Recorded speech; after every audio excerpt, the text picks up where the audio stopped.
বিয়ের দ্বিতীয় দিন আমার শাশুড়ি আমাকে ডেকে বলতেছে, তুমি আসো, আমি কি কি রান্না করি না করি তুমি এসে দেখে যাও।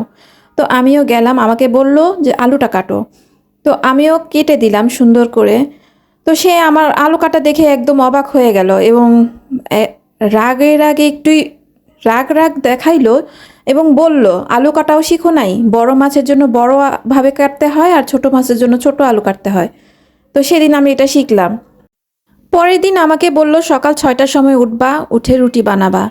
তা আমি এটা শুনে অবাক, কারণ আমি বাসায় কখনো রুটি বানাই নাই। তারপরও তার কথা মতো আমি সকাল ৬টার সময় উঠছি, উঠে রুটি বানাতে গেছি। এখন আটার মধ্যে বেশি পানি দিয়ে দিছি।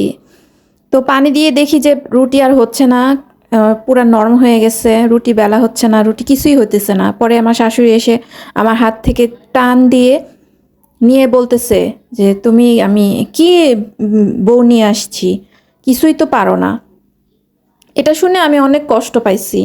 তো আমি আর কিছু বলি নাই। সে আবার এটাকে ঠিক করে রুটি বানায় আমাকে দেখাইতেছে, আর যেন ভুল না হয় এভাবে রুটি বানাবা, প্রত্যেক দিন সকালে ৬টার সময় উঠবা, উঠে রুটি বানাবা।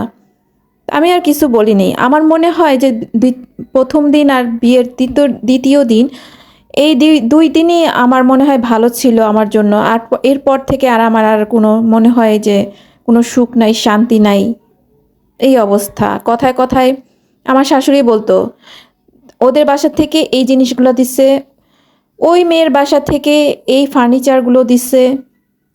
এগুলো আমাকে কথায় কথায় অনেক শুনাইতো, যেগুলো আমি অনেক কষ্ট পাইতাম। আমি কিছু বলতাম না। যখন একদিন খেতে বসলাম, তো তারা আলাদা আলাদা বাটিতে তরকারি, একটা বাটিতে শাক আর একটা বাটিতে ডাল রেখেছে। তো আমি কি করলাম, সবার আগে ডালটা নিলাম। ডাল নিয়ে যখন খাওয়া শুরু করলাম, আমার শাশুড়ি এটা দেখে খুবই বিচলিত মুখে বলল যে কিভাবে কোনটা আগে খেতে হয় সেটাও জানো না? আগে শাক খেতে হয়, তারপরে তরকারি খেতে হয়, তারপরে ডাল খেতে হয়। আমি তো তার কথা শুনে অবাক, এগুলা কি বলে। তারপর আর আমি আর কিছু বললাম না। আমিও চুপ করে খেয়ে উঠে বসে পড়লাম। তারপরের দিন সবার খাওয়া শেষ, আমার খাওয়া শেষ হয়নি। আমার শাশুড়ি কি করলো, ডাইনিং রুমের লাইটটা নিভিয়ে দিল, অফ করে দিল। আর আমি অন্ধকারে বসে বসে খাইলাম। আমি মনে মনে চিন্তা করতেছি, আমি কি মানে কি পাইলাম, আমি কোথায় আসলাম। আমাকে বলতেছে প্রতিদিন সকালবেলা ভোর উঠেই তুমি ঘর ঝাড়ু দিবা। আর আমার ছেলের রুম কেন পরিষ্কার করো না? যে মানে আমার দেবরের রুমটা কেন আমি পরিষ্কার করি না?